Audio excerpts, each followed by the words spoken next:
Hello and welcome to my thoughts on the latest patch notes for Bannerlord, and they have literally added so much stuff. They've fixed so many bugs and so many crashes. I'm not going to be going through all of that obviously, but I'm going to touch upon some of the more major improvements / changes, and I'm going to give you my opinion on them. You can of course disagree with anything I have to say here, and if you do disagree or agree, it doesn't really matter either way, but if you would like to partake in the discussion, then there is a comment section down below for you to do just that. Anyway, first of all, we're going to be taking a look at the settlement garrison balance adjustments, which means that they've improved the army AI garrison donation formula. So for example, now parties will donate troops to newly conquered towns and castles based on their strength ratio in the army. This will result in newly conquered settlements having more garrison troops. Alright, I'm going to give you my opinion on this. So here's the thing with this. This is obviously going to make it a lot better for you as the offensive force when you are conquering fiefs. Of course, that's pretty obvious, right? However, it is also going to make it very, very difficult to cheese the AI now, which for me personally, I don't really care about that too much. Usually I'm kind of, you know, getting messed up by the AI anyway, because they generally tend to put quite a few troops in there to begin with. At least I think so. So that doesn't really affect me too much. But I know that in some cases, the AI basically places no troops in there whatsoever. In the case of castles, at least, I think they place very few, usually about 50 or 60 or so. And I can assume that we're probably going to see at least 100 troops, maybe even more than that, in castles and more in towns going forward. Anyway, moving on. Newly conquered settlements will now instantly get militia based on the daily militia expected change with a minimum number of 30 units. This is obviously fantastic because it actually provides a benefit for improving those particular upgrades for a specific fief. So if you do have a decent amount of militia improvements, this is obviously going to make a huge difference. Or at the very least, this is a newly conquered settlement, so it very much depends on how upgraded it is. So if the particular town has a bunch of militia improvements, obviously it's going to be a lot better for you. And it has a minimum of 30. So, as I said before, if the army that took it has a lot of troops and a lot of high-tier troops, they're going to be placing them in there, and then you obviously have the minimum number of 30 militia as well. So, on top of that, I'm going to assume there's at least, as I said before, at least 100 units or so in each garrison. And I'm going to assume it's a lot more than that, actually, probably 150 or so. So, anyone that is, well, starting off and you've got a much lower army size, and let's say you've got, I don't know, 80, you know, let's say just some random number, let's say you have 80 troops in your army, you're probably going to have a hard time taking your first fief by yourself, unless you have a lot of influence to call for an army, or unless you have some pretty good high-tier troops with which to achieve victory. So they're definitely making it a lot more difficult for newer characters to progress and actually take fiefs, at least initially, but that just means that you have to take a little bit longer to get to that point. Not entirely sure if I really like that whole garrison change, but we'll see. I guess it's, I mean, I think the militia thing, I think that's definitely needed, but I think the other thing might be a little bit, it depends how it's done. We're gonna have to see. Anyway, the next one is reduce the settlement defender simulation advantage by 30%. Oh, okay. So look at that. They're actually making it easier for once. Oh, look at that. I'm kidding. Yes. Am I really? Anyway, reduce the, yeah, so they've reduced it by 30%. So basically that means that when you do an auto-resolve, the defenders have a much lower ability to completely crush your army. Which, I gotta say, if you are not someone that actually likes to go into sieges, which I wouldn't blame you, Sometimes the siege warfare can be rather irritating and a little bit repetitive in some cases, and sometimes you just want to auto-resolve and get it out the way. I think that's absolutely fine. So I think that's a great change, just generally because it is going to make things a little bit more streamlined, and it's allowing you to not have so much of a punishing time whenever you do an auto-resolve. I think that's nice. I don't know, the flexibility of it is just nice for me. At least, that's what I think. Anyway, improve the settlement tooltip to show the correct values of the army and party troop counts. Okay, I had no idea that that was incorrect, but I don't really care about that. I think that's great. Wonderful. All right, so now let's move on to the troop AI improvements. I don't know. Okay, here's the thing. I'm sorry to say this, but I don't know whether these are, you know, improvements, so to speak. And this is going to be one of those things that is very diversive. I think people are going to have a very strong opinion on this one way or another. Either you're not going to care at all, or you're going to vehemently disagree with what I have to say. So it's one of the other things, I think. I don't know whether many people will agree with me here, but who knows? Maybe you will. Anyway. Troops and characters with higher fighting skill levels now fight notably better than lower level troops. This was achieved by expanding the available AI's ability range in order to better map the AI troops' given fighting skills to the AI fighting level used by the troops. Alright, so I have nothing against this whatsoever. I actually think this is a fantastic change because, let's face it, a lot of the time when you're fighting, the AI is not very good. However, the main problem comes when the AI is supernaturally, and I've said this in quite a few series if you've been watching my series for a while, and we've seen it firsthand actually happen to me. Now, you know, if they're supernaturally good at blocking you and parrying and turning towards you as soon as the arrow that you've just fired is in flight. That happens a lot, and I'm not sure whether that's what they intended to do, because if that is all that if that's all they wanted to do, then that just makes it very frustrating. For a character that's just being created, for example, you're going to have very low weapon proficiencies, and it's going to be even more difficult to level up those proficiencies because you just can't get any kills. That is my only concern with that. I love the fact that this is what it's saying, you know, higher fighting skill levels now fight notably better than lower level troops. That is exactly how it should be. I absolutely am 100% behind the fact that higher tier troops should definitely play better than lower level ones. But what I've been seeing on the beta branch, because I've been playing on the beta branch the entire time basically, is the fact that these troops that have gone through these AI improvements, it doesn't matter whether they're a tier 6 or a tier 1, they will block you super well. And the only change or the only difference that I have felt is the fact that the lower tier troop doesn't really have as much offensive power. Because of course they don't. Their weapon proficiencies are going to be low. So that's, for me, a little bit of a problem. At least I think that's a bit of a problem. But now this is where things become a little bit less good as well, at least in my opinion as well. Here, AI tournament participants now become progressively better at fighting by making smarter decisions in non-initial rounds. Fights will therefore become increasingly more challenging as the rounds progress, making winning them meaningfully more difficult.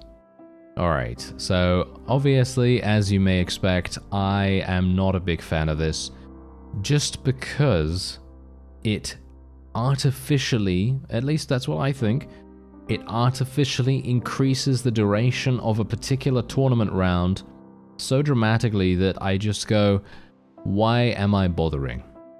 And I'm being brutally honest with this here. I'm not trying to mince words. I do agree with the fact that, you know, higher fighting skill levels, like the previous point that we covered, I really agree with that. I think it's absolutely fantastic for higher tier troops to do better in combat than lower tier troops.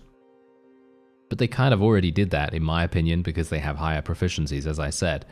But the fact that AI tournament combatants are going to be even better than they were before, and they were already relatively decent at what they were doing. In other words, they're now going to be unstoppable because they're just going to block you. That's it. They're just going to block you no matter what you do. And obviously, if you're someone like me and you go into a tournament to make some cash, at least early game, well, good luck trying to do that. Good luck trying to win a tournament to get a piece of gear or to get a horse, you know, because let's face it, horses that you win from tournaments are very, very profitable at times if you can actually find the tournament that awards one. But as I say, good luck winning one of these at this point, because it's already pretty difficult as it is. And at least in my opinion, because with these new changes, as I say, I've been playing on the beta branch. I know exactly how these changes have been implemented. I've experienced it firsthand. And even with a character that has a pretty decent weapon proficiency, if you don't get just the right weapon type at the exact right round that you need, for example, in the final round, for example, it is going to be quite difficult to win. Unless you cheese the AI, of course. Unless you cheese them. And that's the point. A lot of people that I have seen in the comments over the years have said that they are against cheesing. But it's so funny because they say that they're against it, but then they do that thing. And I just go, well, then why are you doing that thing if you're against it? I don't know. But that's a whole other story. That's a whole other topic for another time. We don't need to touch upon that now. All I'm saying is, I think that this is maybe not the best change. I know a lot of people find tournaments to be extremely easy. I personally find them to be a mixed bag, because either I'm going to lose really, really easily, or I'm going to win really, really easily. And there's not really, I mean, there is a little bit of an in-between sometimes, very much dependent once again on which weapons you get in which round. I think that's the main concern that I have there, because the rounds are indeed random. You have no idea what you're going to get. Let's say that you're a character that has, I don't know, 20 in archery, and you get a bow, and you get a club, or something, and let's say you have, I don't know, 30 in one-handed skill, you're probably going to be dead in the water if you're up against an enemy lord, for example.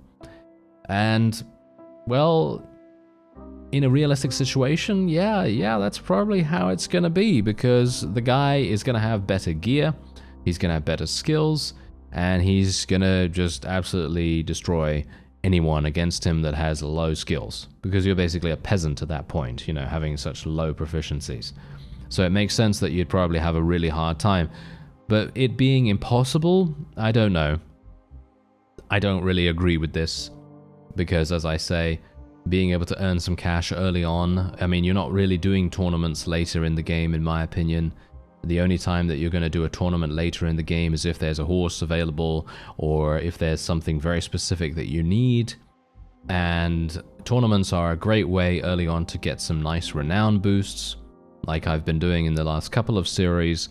When you get to 25 charm skill, you get that 3 renown perk bonus, and then you get 6 renown every single tournament that you do, which is obviously fantastic. That's a really, really good way of leveling up your clan tier before you finally get into, you know, mercenary battles and vassal battles, and then into sieges and so on and so forth, you know, the standard progression arc. But now this is basically making it so that tournaments are maybe not as good, and you just kind of think, well, why do I bother? I might as well just do tasks then, you know. I might as well just get a bunch of troops, go into a task like escort merchant caravan or caravan ambush, and then basically just do that with a smallish force of elite cavalry and just maximize the renown gains from those by having a smaller army than what you're fighting and just outclass them in terms of gear. And that's it. That's pretty much the only thing I can think of to be a little bit better than that. But of course, you're then sacrificing the ability to earn nice cash in regards to the horses that you're going to miss out on. But that's the point. Later game, you're not going to need that. You're not going to need that. You know, late game, you're going to have a lot of money. So I don't know. I'm not sure what they're really trying to do with the whole tournament thing, because I don't really think anyone, and you can answer me this in the comments if you want. When you're playing Bannerlord, when do you stop doing tournaments? Because for me personally, I stop doing tournaments after I get to, I think, Clan Tier 2.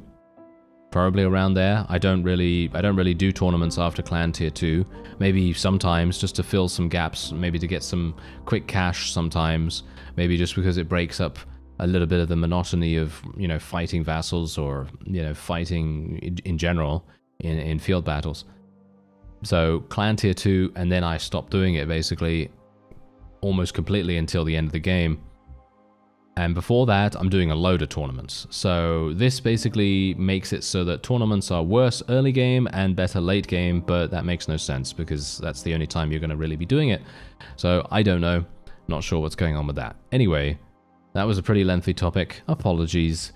Let's move on. The siege engine redeployment process will now take some time, like the initial construction. Shorter. Okay. What? The siege engine redeployment process will now take some time, like the initial construction. Wait a minute. Oh, really? So, wait a minute. So, okay, is that actually what I think it is? I have not seen this in action yet. But is that what I think it is? Does that mean that when, because obviously the classic strategy for going into a siege is to build your trebuchets, or as I like to call them, trebuckets. I know, that's going to make some people say, why are you saying it like that? It's said this way. Yeah, I know it's said trebuchet, it's just a joke. Okay, yeah, anyway, the point is, build all your trebuchets. You get 4 of them, you put them, you know, each one, as soon as they're done, you put them into the backup, you know, you put them into your reserves, and then you deploy them all at the same time when all 4 of them have been completed in terms of their construction. So I'm going to assume that the siege engine redeployment process, instead of it being instant, it is now going to be like the initial construction of the siege camp, which is, well, I guess fine. I mean, this is obviously once again making it more difficult to do sieges. It was probably a bit too cheesy, to be honest, to you know, get the trebuchets out there instantly. But it is once again one of those things that kind of seems a bit, I'm not sure. It is something that probably needed to be done, but I think it probably needed to be done a lot earlier than now, at least in my opinion, so that people could kind of test it out and see what's going on with it. Because they're probably just going to leave it like this, even if it sucks. So I don't know. We'll see. We'll see what happens. They've introduced further ranged weapon penalties to non-mounted troops when riding. So if a troop has 0 riding skill, the below penalties will apply. These are then reduced and eventually removed when a troop reaches 100 or above riding skill. Okay, so I'm actually not entirely sure what this is even for, because as far as I'm aware, I mean, I guess this is for really low tier, I guess it's for Khuzait? I suppose it's for the Khuzait horse archers. I can only assume that to be the case, because the Khuzait horse archers are probably not going to have a really high riding skill, at least initially. And that's probably the reason. They're making it so that the Khuzait are not as powerful early on. And yeah, that seems to be what they're doing. So they basically just gave a bunch of statistics that they have changed. They've tweaked a couple of things here. So for example, wow, that's actually, what? Okay, I just saw one of these. Increase the weapon inaccuracy multiplier from 40%. And now hold your just get ready, hold your horses, you know, brace yourself for this, to 1500%. So that's 1,500%, which will significantly widen the crosshair. I'm actually not entirely sure. I don't know. I'm not sure whether this is actually going to make the Khuzait completely and utterly useless early on, when they have lower than 100 riding skill. It's been a while since I played with their troops, so I'm sure someone can tell me in the comments whether they have, you know, the whether they have less than 100 riding skill. I'm pretty sure they do early on, at least. Not their first tier of unit, but the second tier of unit probably does have around, I don't know, probably 60 or 70 riding skill, I guess, something like that. Anyway, yeah, that's actually incredible and insane, and I'm not entirely sure whether that's actually a good thing at all. Sure, you know, I think Khuzait are very strong, and I think they're probably one of the strongest factions in the entire game, just purely for their horse archers. But I think that this might be a bit of an overreaction to how strong they are. I think they could have done something a little bit different here. Like, for example, just changing their bow. You know, just change their bow to use a little bit of a more inaccurate bow or something like that. But as it stands, I don't know. It seems like this, I don't know. Obviously, I have no idea how this is going to be in actual usage, but I can imagine that it's probably going to be absolutely impossible for lower tier Khuzait to really hit anything at all. We've been having a series recently that is focusing on camels and the Azurai, and all of my camels are literally just missing over and over again. They're camel archers, and they're literally just missing, and I'm wondering whether I actually have this already implemented into my game. I'm not entirely sure whether that's the case. Maybe it is, maybe it isn't.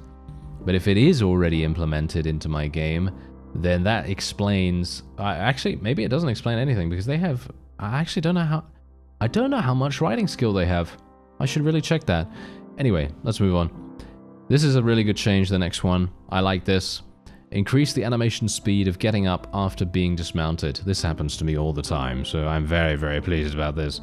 You can now also start blocking at an earlier point while getting up. In my opinion, this is fantastic because it basically just makes it so that when you lose your horse, you're still a little bit vulnerable, but you are then able to defend yourself a lot more easily. And to be fair, if you do get yourself dismounted, you're more than likely going to be in a place that is not that good, and you're probably going to get killed anyway, but it's at least going to give you a bit of a fighting chance. At least that's what I think. Increase the tendency of infantry troops to choose the attack direction which would cause the most damage to the enemy. Oh, okay. And also increase the offensive tendencies and reduce the defensive behavior of infantry troops against cavalry. So, in other words, they're going to be much more aggressive when it comes to fighting against cavalry. That obviously is a pretty fantastic change. That means that infantry are going to actually fight back rather than just sitting in the same place, allowing themselves to be killed over and over again. So, this is obviously good. The increased tendency of infantry troops to choose the attack direction which would cause the most damage to the enemy. I think that is in general going to be very harsh for the player. If you're like me and you're not exactly, you know, I'm kind of a bit like average-ish, maybe a little bit above average sometimes, maybe a bit below average at other times when it comes to fighting in one-on-one combat. And generally, this is going to make things much deadlier. I have been playing with this for quite some time. This is actually a patch that I was already playing with, so I've already kind of experienced that. And it is actually true that they do tend to do this. And it has been very damaging for me specifically. So yeah, it's already taken its toll on me. Anyway, updated the targeting calculation of infantry troops against cavalry, improving their decisions on who to target. Fantastic, that's great. Revisited the spear bracing behavior of infantry troops to address several issues. That's obviously great as well because, let's face it, spear bracing has been quite strong, but a little bit ignored It very much depends on how you use it, obviously, and it depends on how many cavalry the enemy actually has, and whether they're horse archers or not. But yeah, that's not too bad. Otherwise, slightly increase the cavalry's tendency to switch to a spear when charging. Alright, I guess that's fine. And they've also modified the base damage of all staggering animations from 3 to the following values. I'm not sure... I'm not sure why they did this, because this doesn't seem to really make any difference whatsoever, at least in my opinion. Why? I don't know why. This really does not make any difference whatsoever, at least from my perspective. Kick does 2 damage, large shield bash does 2 damage, two-handed melee bash does 2 damage, and then small shield bash does 1, and one-handed melee bash does 1. I don't know why that matters, to be honest, but maybe it does for perks and things like that. They've also reduced the head and neck pierce damage multiplier from 2.0 to 1.5 for all melee thrust attacks. So in other words, that's basically nerfing the spear, because obviously spears, as I've demonstrated in current series and in past series, when you use the spear to directly attack the head hitbox, you do so much damage. It really is a lot of damage. I can literally just kill basically any character with very low spear skill, and you know, once you get that perk that increases the damage that you do to headshots with your polearm, well, it's good night. You know, that's all I have to say about that. Anyway, introduced drastically increased attack penalties for non-cavalry troops using mounts. I'm not entirely sure what's going on with this whole fascination with, I don't know, people using mounts that don't have skill in it. I mean, they shouldn't be able to actually get on the mount to begin with, but okay, yeah, I don't actually know. Anyway, penalties are calculated using the riding skill of each troop. They're most pronounced when the riding skill is 0 and disappear at and above riding skill 100. Yeah, once again, same similar thing. They've also decreased attack swing and thrust speed for melee, and decreased reload speed, readying speed, and accuracy for ranged, and also changed the accuracy penalty and so on and so forth. Not sure what's going on with that. There seems to be some kind of you know, fascination on that. Maybe it is actually it could be a multiplayer thing, because this is technically changes that have been applied to both modes, so single player and multiplayer. So it could just be that, you know, something is going on with that. Who knows? Otherwise, reduce the minimum amount of damage required for a mounted charging horse to knock down a player from 13 to 10. Alright. Reduce the minimum amount of damage required. Oh, okay. So in other words, it's easier for us to get knocked down now, but we get back up again, I guess. So that's good. Adjusted several shield damage modifiers. So mace's blunt damage is increased from 0.5 to 0.7. These are all just crazy values that have just been changed very, very slightly here. It doesn't really matter to me that much, and if it matters to you, you can check out the patch notes. There's a link in the description if you want to read them yourself, or if you want to read along with me. I'm going to put the things on the screen anyway, but, you know, the things that I'm talking about. But, you know, you may want to take a look. There's a lot. There's a lot here. Otherwise, apart from that, they have increased the release speed and ready speed of javelins by a pretty significant number, actually. So I'm pretty happy with that, because I actually really love using javelins and thrown weapons in general. I think they are super, super satisfying to use. I just wish they were a little bit easier to level up, at least, because obviously later on you get that wonderful 250 level perk that allows you to, or is it 275? I don't know. One of those things that allows you to penetrate shields with thrown weapons, and that's absolutely fantastic. I love that thing. Anyway, moving on.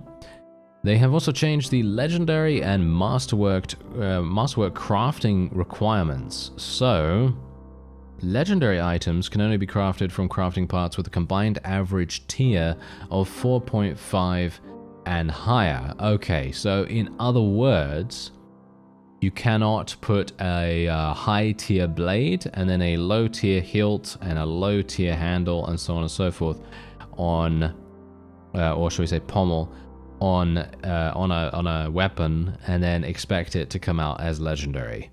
So that's not going to work. So yeah, that's absolutely fine. I don't see a problem with that. I mean, that doesn't really change anything for me specifically. Breaking out from siege will now always be available instead of being available only for the commander of the siege. And if the player is in an army upon breaking out from a siege, the player will lose relations with the army leader and army members. Okay.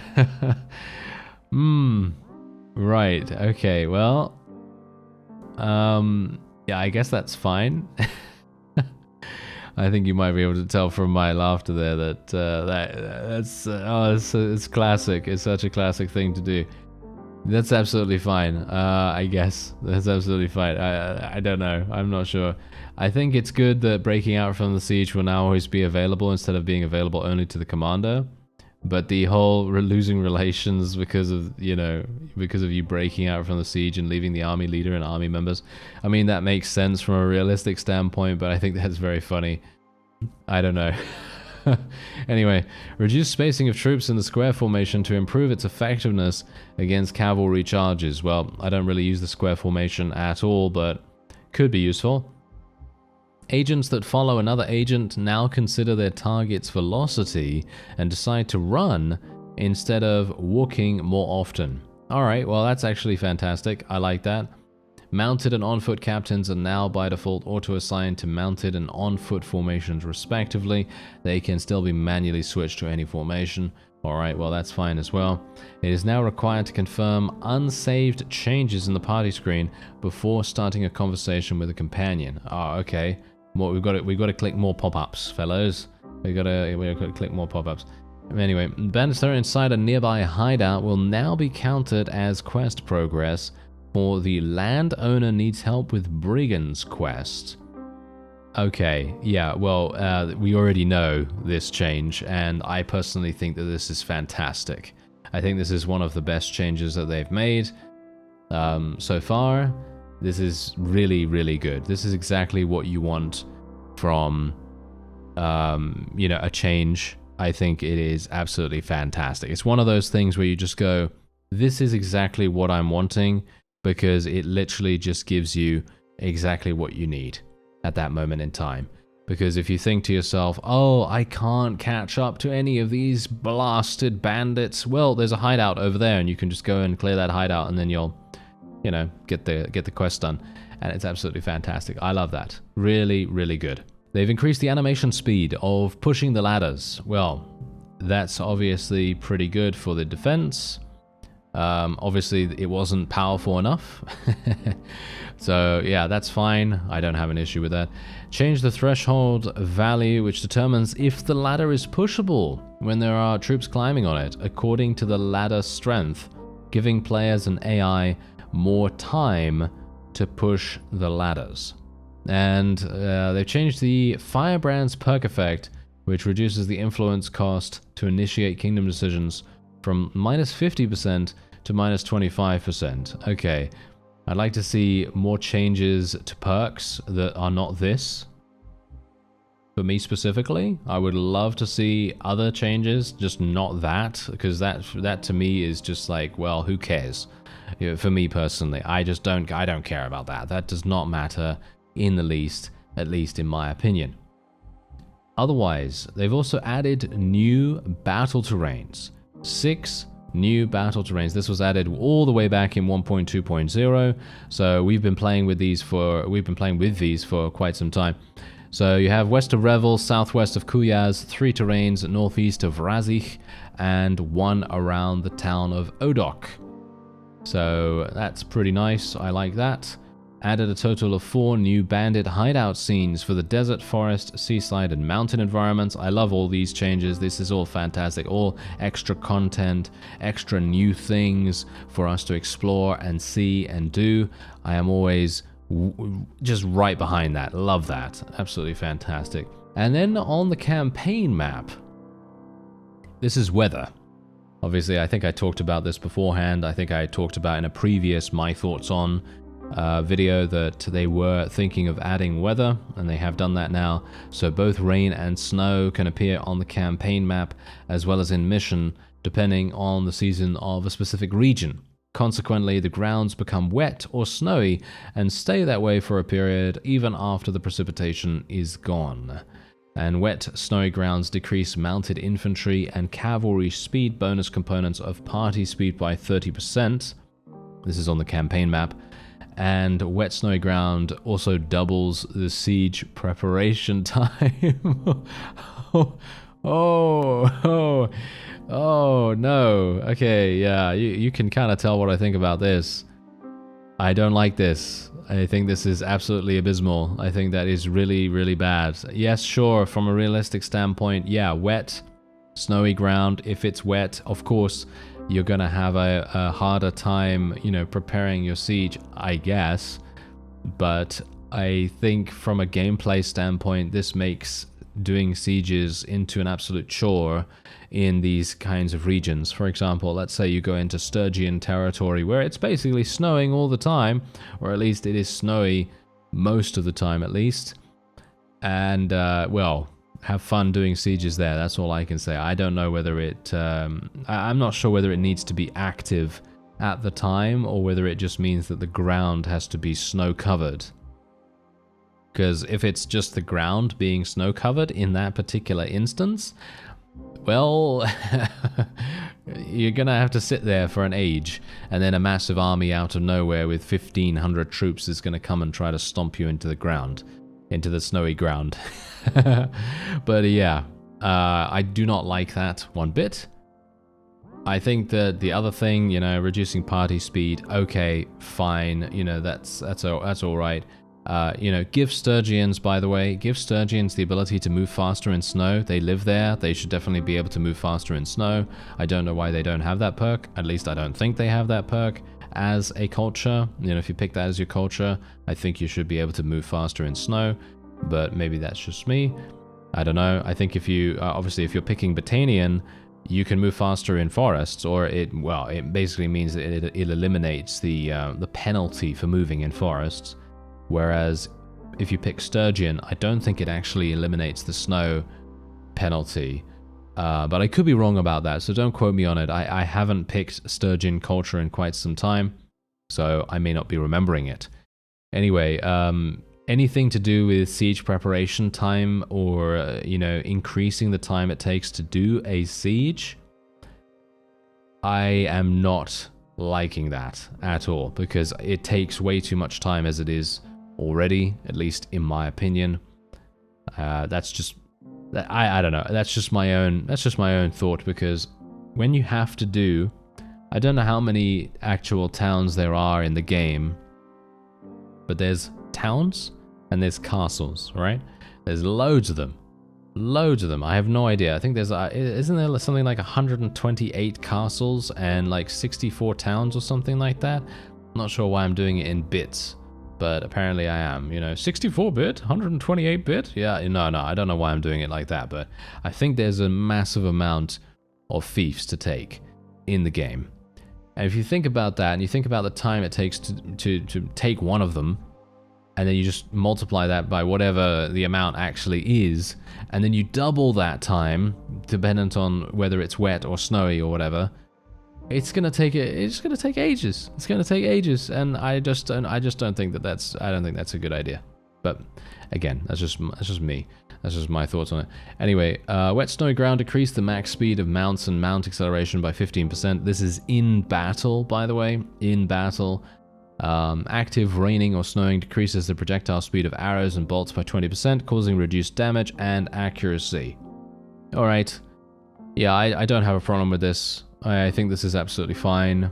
This actually makes things pretty fun, I think. I don't have a problem with it because it generally would be like that, I think. Yeah, it generally would be like that, and it's not eliminating fun. Because I don't know whether you've noticed already, but whenever I talk about gameplay mechanics and balance and what I want to see implemented, I'm always thinking about fun at the end of the day. I'm not thinking about realism, because here's the thing. If you think about realism, I saw saw a post about this quite some time ago, and it was talking about realism in games. And I'm going to go on a bit of an off-topic thing here, so skip ahead if you don't want to hear me talk about this. I'm only going to talk about it for a minute or so, but the fact is, I saw this post, and it was basically talking about the fact that games have to get a good balance of realism versus fun. Because if you add too many realistic elements to a specific experience, it is going to literally reduce your fun level to 0. And I think that, as I was talking about before, I think doubling the siege preparation time, I think that is literally reducing fun. That reduces fun for me, and that's just my own, of course, that's my own personal opinion. If you like the realism aspect of that, that's fine. That's great for you, and I'm happy for you. But for me personally, that is not something that I really like that much. But yeah, that was what I was talking about. That's generally what I always actually talk about when it comes to game mechanics. I always talk about how fun is this, and I think that should technically be the question that most people ask when implementing something like this. At least that's what I think. Again, opinion. It's just it's just my opinion. Meme. Yeah. Anyway, okay, so apart from that, they've also done a bunch of extra cleanup in regards to the UI, which I very much appreciate. Can definitely use more details about certain things. They've added a bunch of income and expenses, and they've grouped them all together, which is obviously fantastic, because before it would get absolutely it would get crazy when you had a load of stuff coming in. So the system allows players to target specific enemy formations. Yeah, we were talking about this in the previous My Thoughts On video as well. And this is great. This is a fantastic system. I have very rarely used it, but it is going to be super, super good if you can actually use it appropriately. This is one of those features that I personally feel is really, really nice. I believe a mod did this beforehand, and they've now implemented it into the game as a base, which is only going to enrich the base game experience for our console friends. So obviously that's good.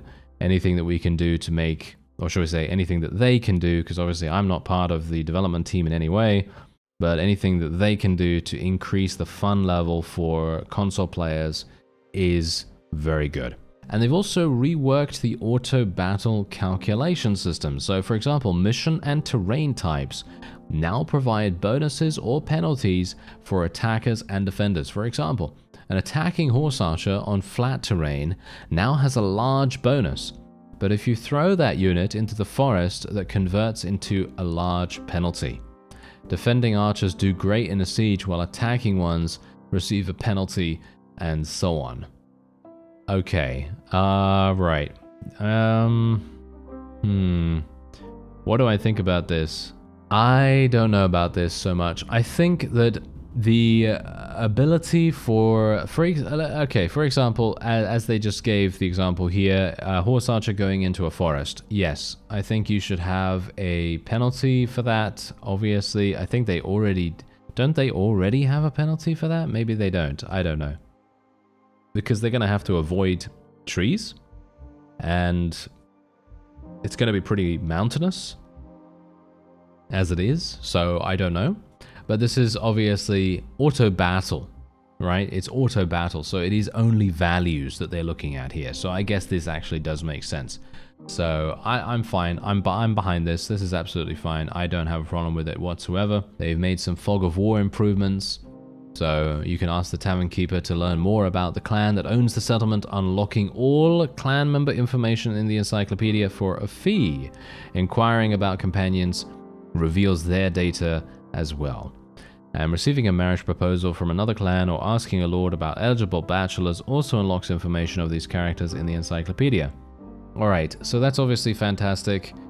Because obviously when Fog of War was first introduced, I was not very pleased with it, because it just generally seemed like another obstacle to overcome. Because I mean, let's face it, in the grand scheme of things, are you really going to be interacting with every single vassal in the game? I mean, maybe in the end? Yeah, sure. Maybe in the end, because you're probably going to be doing battle with a huge amount of them. But apart from that, you also have all the notables. You have all the notables in every single village, in every single castle, in every single town. I mean, obviously you don't really have notables in castles, but, well, kind of, I guess, but not really. Anyway, the point is, you have all those notables as well. Are you really going to go to every single village? No, I don't think so. I don't know, not me personally. So I think this is great. I guess you're not really going to know about... I don't think you're really going to care too much about notables. And as people have said in the past, in the comments when Fog of War was first introduced, it is more a case of, are you really going to know about this guy just from knowing his name? Are you really going to know what his favorite food is just from his name? No, you're not. So you're going to have to ask information about him. So I guess that does make sense from a certain standpoint. But it does make it more difficult to find companions that fit the bill. But of course, again, it's very much dependent on what you think is kind of like appropriate. They've also improved and made various bug fixes to the following perks. I'm not going to be going over all of these. There's a huge list here. Personally, for me, I would like an entire rework of the perk system in general. I would like to see less flat percentage values being assigned to all kinds of different perks, and I would like to see more uniqueness assigned to every single one of these. Obviously, this is a lot of work and maybe a lot of imagination, because let's face it, I mean, not every single perk is going to be something that can drastically change how you play the game. But I would like to see something more useful than you gain 5% more damage, you gain 3% more swing speed, and so on. I'd like to see more than just that, because when I see those kinds of things, I think to myself, that's not very fun. And again, we're coming back to the whole fun part, but yes, anyway, I'm not going to go on about that again, am I? But yeah, the point is, I would love to be able to see something that drastically changes how you approach a particular situation. This is exactly the reason why I've consistently talked ever since they changed this particular perk. Everything has a price. I know, those of you that have been watching my channel and know about the whole change to do with that perk, you know how I've been longing, absolutely longing for a change to everything has a price, because it is, in my opinion, once again, this is the whole the whole deal with this video is literally, these are my thoughts on the whole deal.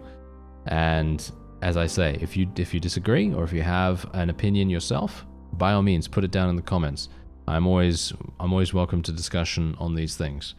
Anyway, everything has a price. In my opinion, right now is completely imbalanced, and you're going to need a huge amount of cash to make it work. And I think the problem that has transpired as a result of actually including it in the game to begin with is because I experienced it as its first incarnation. Everything Has a Price was absolutely fantastic. I thought it was such an amazing way to play the game. I was blown away by it. I thought to myself, this is exactly what you want from a perk that requires you to get 300 in trade skill. 300 is an absolute monolith of like skill points in general. It's just so incredibly difficult to get any skill to that level, and you're rewarded. You get rewarded so dramatically with Everything Has a Price. Not the current version, but the previous version that I'm talking about. If you are wanting to see the previous version in action, there is a trader series on my channel. It's called Pelisor the Trader or something like that. And it is absolutely the most magnificent thing that I have seen in regards to Bannerlord fundamentally changing how one plays the entire game. And then they nerfed it completely. They have nerfed it, and they have basically made it so that it is not very fun to use, and it is, well, semi-useless to a certain extent. I did try to create a trader character in the Europe 1100 series, and it, well, I got to 300 trade, I think. Didn't I get to 300 trade? I'm actually not entirely sure if I even got to 300 trade. I think maybe I did, maybe I didn't. I can't remember now. I think my character actually, well, if you haven't seen the Europe 1100 series, then I'm not going to spoil it, but the fact is, something happened to my character, and then I had to, you know, do something else. So yeah, I don't think I actually did get there. Maybe I did, actually. I don't know. I can't remember now. But the fact is, how it is right now is you go up to a person, you go, I'd like to, you know, trade with you. I'd like to barter with you. You go into the barter screen, you say, I'd like this fief. Give me this fief, you know, give me this castle, give me this town. And let's say that they actually do allow you to trade with you. You go and you ask for their castle. They ask for 2 million. They ask for 1 million. They ask for 500,000 in cash. And you think to yourself, what? You want that much? And it doesn't matter how much loot you have in your inventory either. So for example, they just want cash. They don't care about your master smithed weapons or your incredibly huge amounts of armor that is worth over 3 million or 4 million or whatever in your inventory. They don't care about that.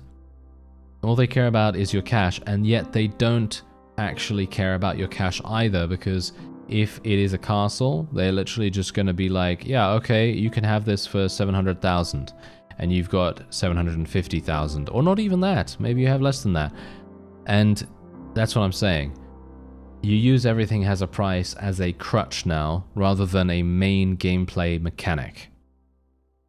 And I don't like that, because if you're doing a trader playthrough, and I'm talking about a full trader playthrough, let's say you want to do a pacifist run, or as passive as you possibly can, you will either have to do a huge amount of caravan running, trading, tournaments, investment, you know, I don't even know, battles to get as much loot as possible, try to, you know, level up your roguery skill too, do blacksmithing as much as you possibly can, create as many weapons as possible, get as much money as possible from selling those weapons. Yeah. You could probably make that work, but even then, what are you going to do? Okay, this is what's going to happen. You're going to have 2 million gold, right? You have 2 million, 3 million, 4 million gold. And then you go up to a guy and you say, I want Danustica. I want you to give me Danustica. You know? And then he's going to go, okay, yeah, sure. This is a, you know, a town with, I don't know, 7,000 prosperity or something. You know, good level of prosperity. And he's going to be like, no, I want this much. And he's going to say, yeah, I want 5 million. I want 6 million. I want 7 million. And then you're going to be like, okay, yeah, that's absolutely fine. And then you're going to have to create all these weapons again, get all this inventory again, get all these, you know, all this armor and stuff. And you're going to be like, oh, okay, I've got this town, and then I have to do all this work again. And it just seems like a huge amount of work for one town, when my associate or my colleague or my acquaintance or my friend or my pal, whoever, is playing their own character, whatever they're playing, right? They're playing something like, I don't know, they're just a standard warrior archetype, lord, you know, kind of character, being a vassal for someone, or being their own king or their own liege or whatever. And they can take the same town with minimal effort because they have a really, really strong army. Let's say they call for an army or whatever, and they go there and they just take it, and then they've got that town.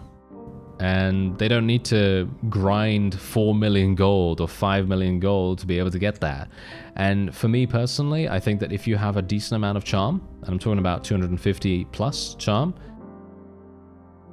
I think that that should make a difference to how much you have to pay. And I think your relation should make a difference to how much you have to pay in regards to a barter with everything has a price. So if you do have that 250 charm or however much charm, and you've got, you know, 300 trade skill, and you've got, I don't know, 50 plus relation or something like that, I don't know, some random number of relation with the fellow so that he's actually, you know, good friends with you or something, I think that that should give you a hefty discount to how much it's going to be. But again, you know, some people are going to disagree, okay? Some people are going to disagree. They're going to go like, no, because that's his only piece of land. That's his only piece of land. You know, he shouldn't be willing to, you know, he shouldn't be willing to give this only town to you for 4 million gold, even though 4 million gold is literally going to last him until the end of time. But who am I to say? Anyway, I've gone on a huge rant here, and I apologize, but if you know me, then you're gonna literally just skip past this anyway. You know, if you don't care about, you know, everything has a price.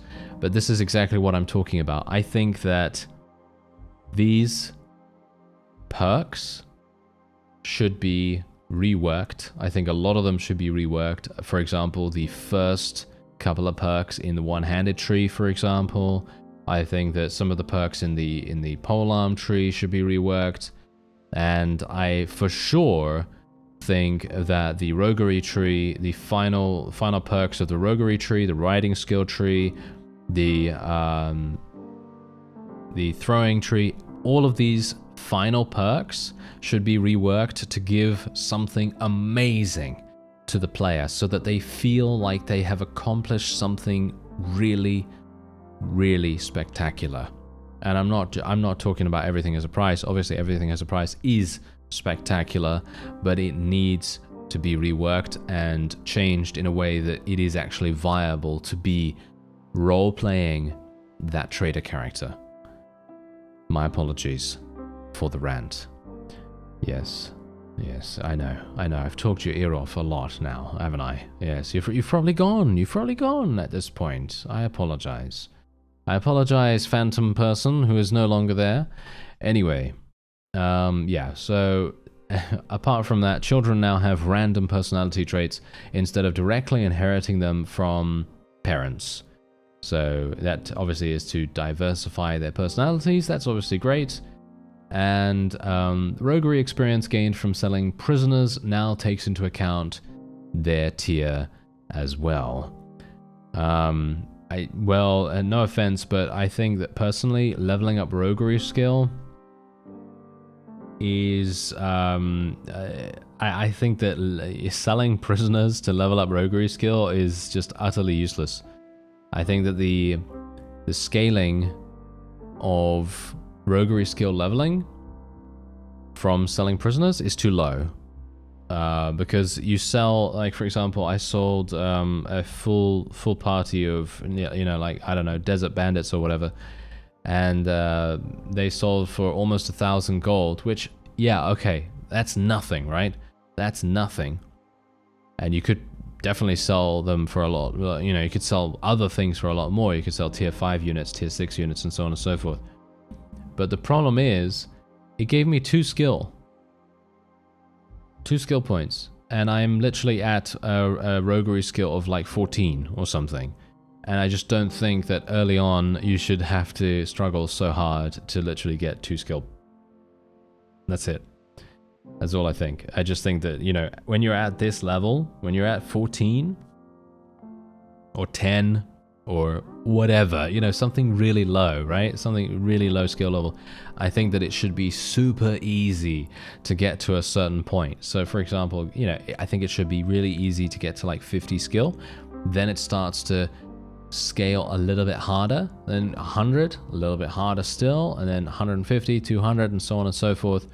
that's when it should start getting really hard. When you get to 250 or when you get to 200, that's when it should start to come in with some of the scaling that should actually make it so that you don't get, well, it is already like that, to be honest, but I think that early on, I think that the scaling, experience scaling is not that good, but it doesn't really matter anyway.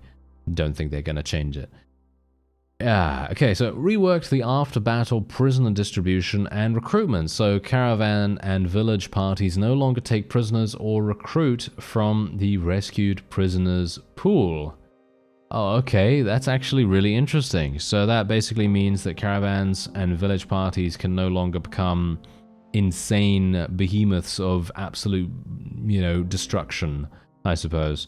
And bandit parties only recruit bandits from the rescued prisoners pool. All right, okay, that's fine. I guess that's thematic. I guess that's quite nice. And garrison parties and settlement militia deposit all prisoners they take to their settlement's dungeon. All right, yeah, that's fine. Garrison parties only recruit non-bandit troops from the rescued prisoners pool.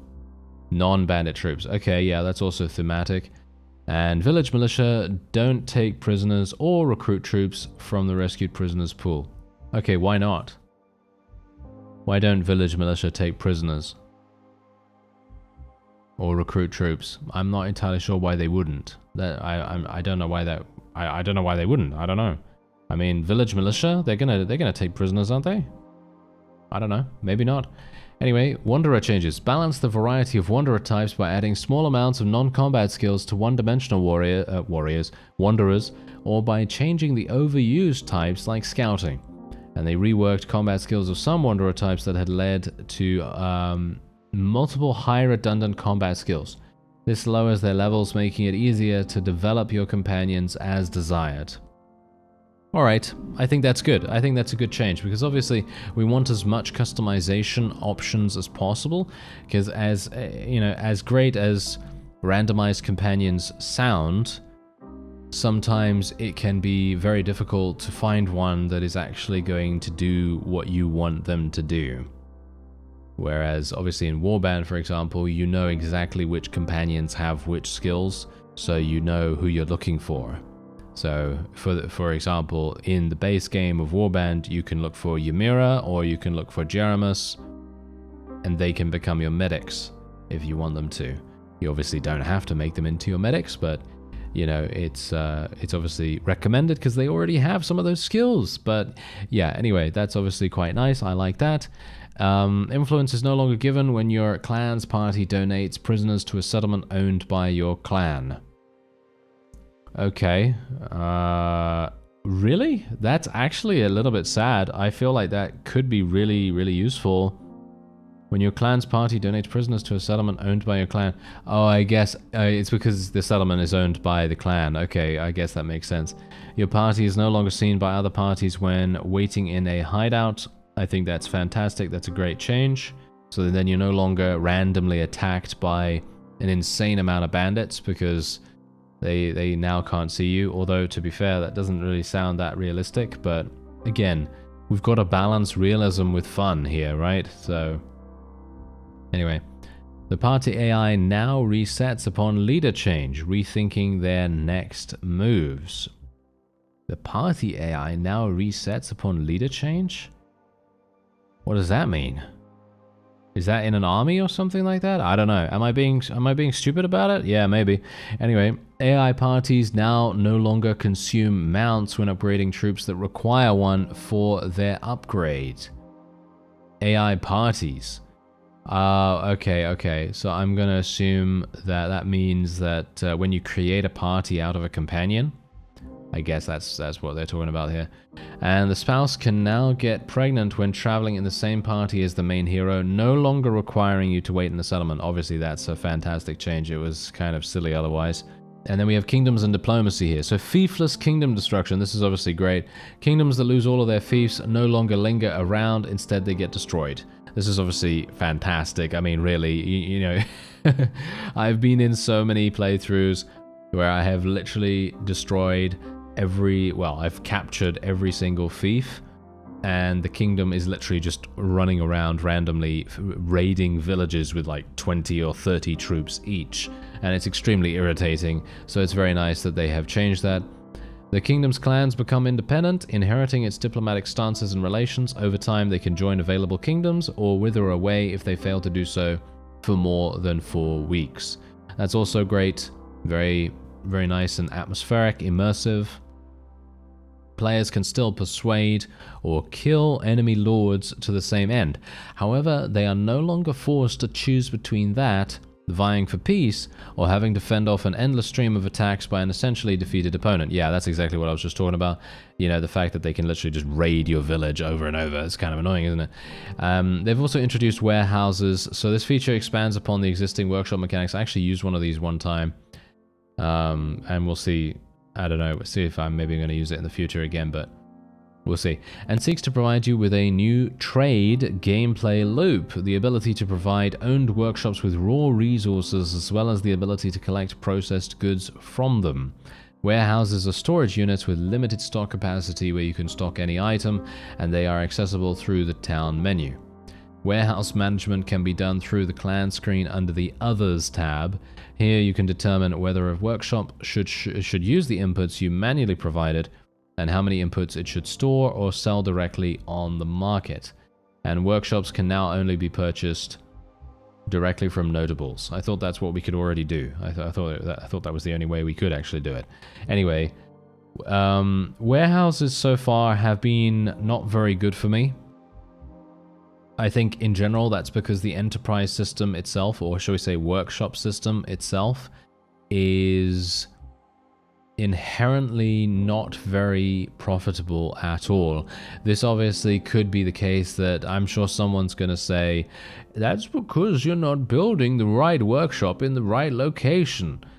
And sure, yeah, that could definitely be the case.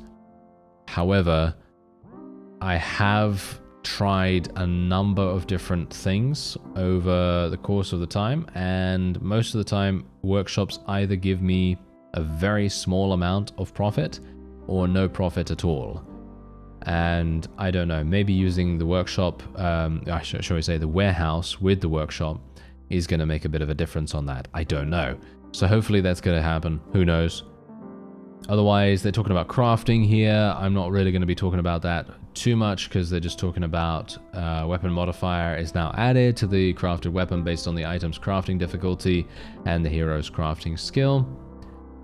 And yeah, that's absolutely fine. I don't have a problem with that. Settlement actions added a 36-hour cooldown before a hideout can become infested again. All right, well, that's also fine. And then we have a bunch of tasks and quest changes. I'm not going to go through all of these. These are incredibly specific, but yeah, a lot of bug changes and so on and so forth with that. They've also updated body posture animations for conversations, adding more variation and movement, and increased the number of tags and dialogues that change both facial animations and poses when NPCs change their mood. That's actually quite funny because I know a long time ago when I encountered the first implementation of this particular feature where people could, what shall we say, enemy lords could react facially to what you were saying to them at the time. And if you said something like, I will attack you, I will kill you, and so on and so forth, they had this maniacal grin on their face. And obviously that is very funny. Yeah. I think that's very funny. But obviously they changed that now. So they're probably not going to do that as much or at all. Anyway, an NPC now recognizes the player in their initial conversation if the player has positive or negative relations with them despite not having high renown. Okay, that's actually fantastic too. But these are the final things that I'm going to talk about here. And this is basically the fact that ladders can be pushed. I've already talked about this, I think, in a previous one when they first announced that they were going to be doing this. I think that this is okay. I think the way that this is done is alright. I've been playing with it for a while now, and it doesn't seem to make too much difference in general. But yeah, I'm still not entirely sure about it, to be honest, because if you, I mean, obviously, okay, here's the thing. The reason why this was implemented is because people like myself were literally just not bothering to construct anything. So, for example, siege towers or catapults or trebuchets or anything like that. I just wasn't making anything. A lot of people weren't making anything, and then just going straight into the siege, because that's the quickest way to get into the siege. It literally is the quickest way, because as soon as you've got your siege camp up and running, you go straight on in, and then you go up the ladders, and then you're already on the battlements. And sometimes you can actually do that before the enemy has even gotten onto the battlements themselves. And that was actually a really effective way, dependent on which fief you're actually taking, of course, but that was a very effective way of capturing certain places. So I assume that this is a reaction to that strategy, and well, there you go. I mean, people are now not doing that so much anymore, because otherwise you're going to get stuck outside, because the enemy is going to be able to push these ladders and you're not going to be able to get up there in time. Yeah, I'm not a big fan, but I don't really have a problem with it. I think it's fine. Reworked the melee combat AI. Okay, so AI troops now fight less recklessly, which on average increases the duration of combat. Yeah, you don't need me to tell you again, do you? You know what I'm already thinking about this. This was achieved by decreasing the attack frequency, especially when fighting multiple enemies, making agents always block when within enemy strike range when they are not attacking themselves, and through faster target re-evaluation when hit by another enemy. Oh dear. Yes, agents now also detect the risk of becoming surrounded by multiple enemies and attempt to escape such situations. And they can now also preemptively raise their shields when moving towards enemy units that are preparing to shoot a projectile at them. Yeah, okay, so obviously this is very much realistic, or more realistic, shall we say. The whole, you know, raising the shield to protect themselves from a projectile. Of course, you know, if you're a person that has a shield and your opponent has a bow, of course you're going to put your shield up to try to prevent yourself from getting shot in the face, of course. That's obviously logical to assume that someone would do that. But, and there's a bit of a asterisk by the but here. I am not really very pleased at all about the fact that they always block when within enemy strike range when they're not attacking themselves, and that they are much more defensive, because it just makes it into a huge slogfest. I've already talked about this. I don't agree with this change at all. I think that the AI should have a decent balance of attacking and defending, because if they're consistently defending and they have an amazing shield, well, you're never going to get through it. You're never going to get through it. They're going to just, you know, block. You're going to get shot in the face by some javelin or some arrow or crossbow bolt, or you're going to get surrounded by the other melee troops in the area. You know, I'm talking about if you're in a siege here, of course. And you're dead. And that's it. That's what's going to happen. That's happened to me multiple times, and it's just generally because of these situations. I would like it more if the AI was just a little bit more balanced. I don't need them to be more defensive. I mean, it doesn't matter whether one of these troops gets eliminated by me. Does it? Does it matter if this guy, you know, gets eliminated by Mr. Barney, you know, by Mr. Barney or Bruce or Byron or any of those fellows? Does it matter? Not really, because it's just one troop in an entire garrison of 500 to 600 enemies. So AI fighting recklessly, I don't think that really matters, to be honest, but I know some people like that, I guess. I don't know. Yeah, I don't know. Anyway, we'll move on. Improved ranged AI and the targeting system. So ranged troops no longer keep approaching the enemy during a charge order. Instead, they get in range and open fire until the target itself gets close enough for melee. Yeah, well, that's obviously fine. I like that. Ranged troops also reposition if their view gets obstructed by a friendly troop or tree. Oh, I like that. That's great. The overall targeting system was refined to improve situations where AI agents would prioritize the player despite having more optimal targets near them. This benefits melee, ranged, and mounted troops. Alright, well, that's... Wait a minute. Wait a minute. Are you serious? No way.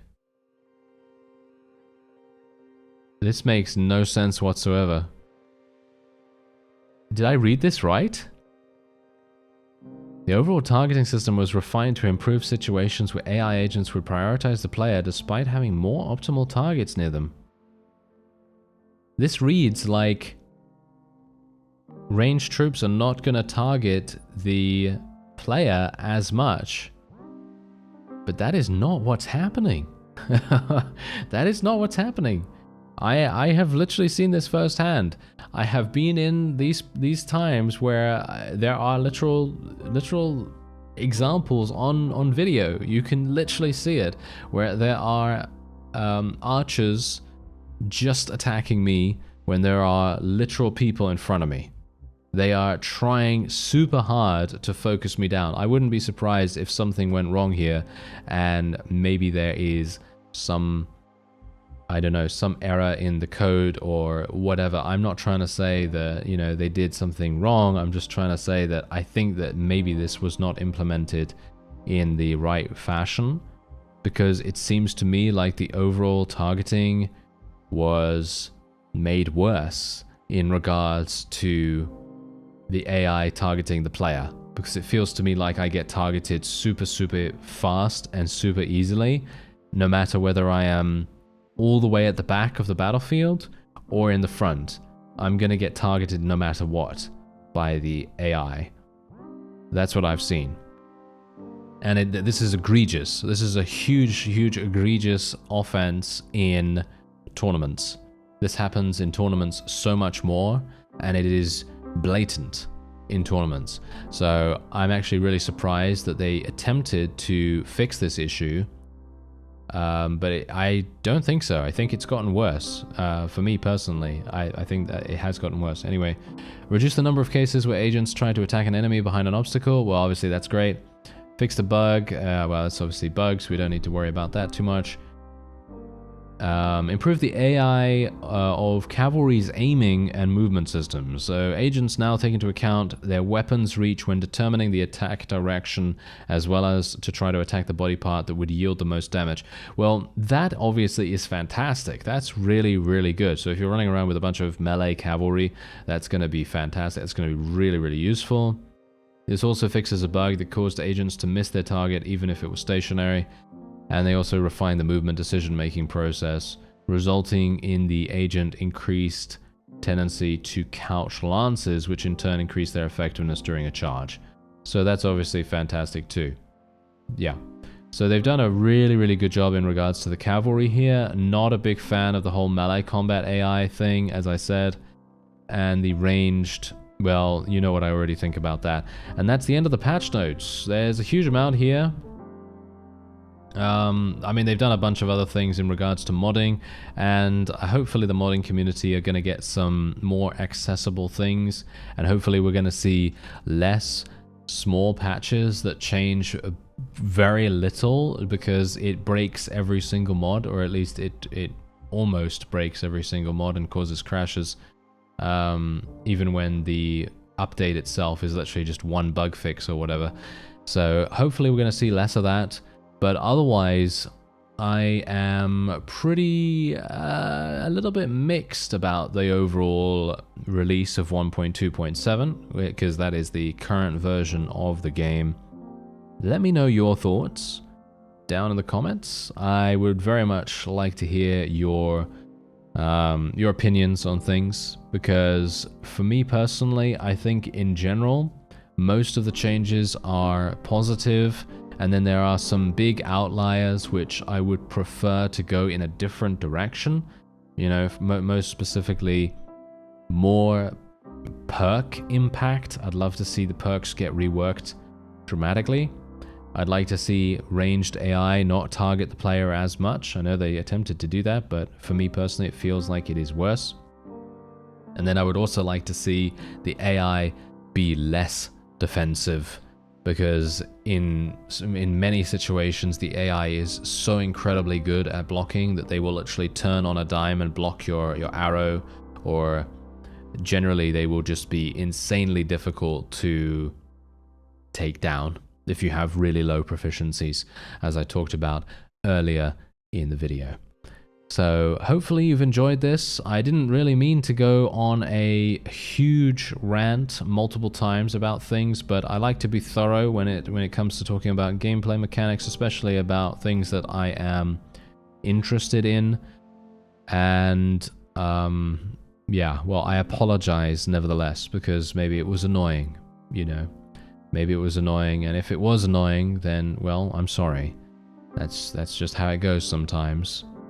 And hopefully we can have respectful and friendly, I'm going to emphasize the friendly here, friendly discussions about the various things that were brought up in the video. Anyway, I thank you very much for watching, and I'll see you next time.